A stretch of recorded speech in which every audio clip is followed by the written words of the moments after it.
मला खून करा योगेश 2 मिनिटात, कारण निघायला लागेल, बेल वाजेल ना.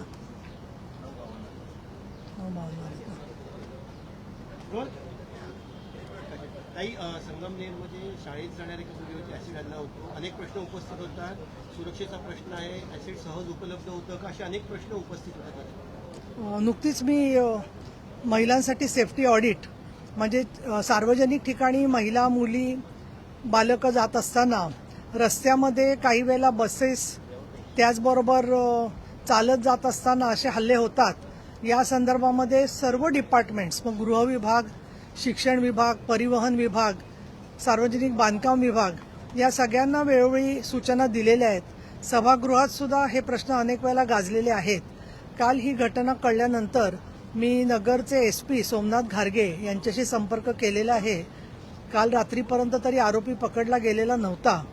आरोपीचा हेतू जो आहे तो कुणाचा तरी सूड काढणं किंवा असंतोष माजवणं किंवा अशा प्रकारे शाळेत जाणाऱ्या छोट्या मुलींना त्रास देणं, या प्रकारची विकृती असू शकेल असं मला हल्ल्याच्या पद्धतीवरून वाटतं. लवकरात लवकर आरोपी पकडला जावा अशा प्रकारच्या सूचना दिलेल्या आहेत आणि अर्थातच पोलीस त्यासाठी प्रयत्न करत आहेत. परंतु जे काही महिलांकडून माहिती तिकडच्या येते वाहिन्यांवरून किंवा इतरत्र, त्यामध्ये आसपासचे जे छोटे छोटे रस्ते शाळांकडे जाणारे असतात त्याच्यावरती सुद्धा मुलींना सुरक्षितता लागते.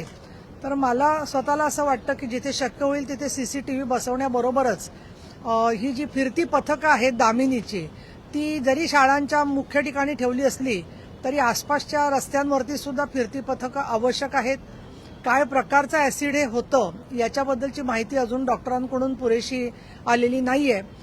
सभागृहात चर्चा होत असताना सुद्धा यावरती मी स्वतः दखल घेतलेली आहे आणि तिच्या कुटुंबियांना आणि तिला सुद्धा लवकरच भेटण्याचा माझा विचार आहे. पण अशा प्रकारच्या हल्ल्यांच्या मध्ये वेगळा शक्ती कायद्यासारखा राज्यस्तरीय कायदा असावा अशा प्रकारचं भूमिका मी सभागृहामध्ये महिलांच्या ठरावावरती मांडलेली होती.